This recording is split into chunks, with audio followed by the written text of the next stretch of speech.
7bet lažybos. 7bet. 7bet lažybos. 7bet. 7bet lažybos. 7bet. Dalyvavimas azartiniuose lošimuose gali sukelti priklausomybę. Na, atrodė, kad pergalė jau yra mūsų rankose.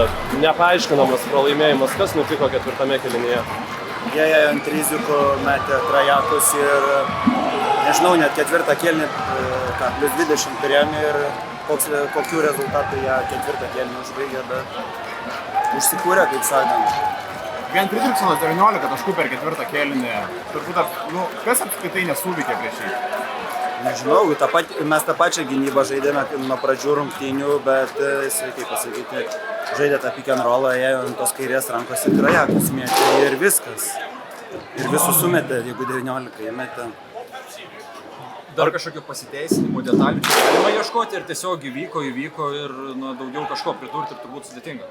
Gal kažkokia detalė būtų, kad jau realiai kontroliavom, plus 20 jau viskas buvo realiai ir detalė profesionalumas, koncentracija, išlaikyti tą dar vienas geros atakos, kurios, kaip pasakyti, knockdowną nuvaryti, bet jie atsakė vienu layupu, tada tritaškį ant duoną, užsikūrė, taimautas, mes neįmetėm laisvai ir pagavo ritmą.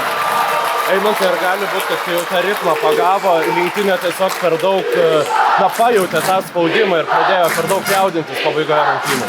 Aš nemanau, mes irgi iš tikrųjų dar gerus metimus metėm, bet visiškai neįmetėm. Ir Ąžuolas layupus prametė. Tai nemanau, nebuvo tokio kažkokio jaudulio, bet jie užsikūrė dar kartą pasikartosiu. Ar galima sakyti, kad per patogiai pasiūlės prie tą plus 21, kai žaidė 3-4 kėlinį? Gal ne tiek kiek patogiai, bet kad jie ten, sakau, iš karto 6 taškais atsakė ir tada plus 14 ir taimautas mes neįmetėm ir jie dar įmetė. Ir Elvaras 19 taškų ir pick and roll'e biškį gal per pasyviai, kai jau kelis įmeta, gal tada aktyviau reikėtų. Atrodė, kad Islandai antroje rungtynių pusėje tiesiog nebeturi jėgų, negali jūsų intensyvumo atlaikyti ir tada viskas pasikeitė. Ar jūs irgi jautėte, jog intensyvumas silpsta iš jų pusės kažkuriuo metu rungtynių?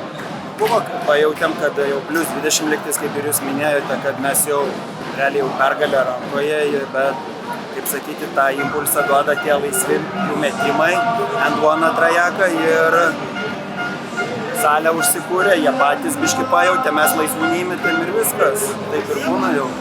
Pralaimėjimas tokia nykštukiniai valstybei didžiulis smūgis Lietuvai, paties sakyti. Kaip sakė, Ar didžiulis smūgis pralaimėti Islandui, tokia nykštukiniai valstybei?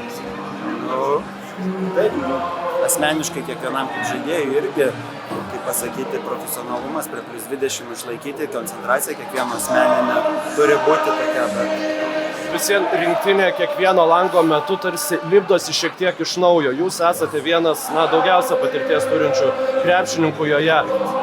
Kaip manote, kas dabar svarbiausia, norint nepaskęsti toje niūroje po šito pralaimėjimo, tame apmaude kažkokiam?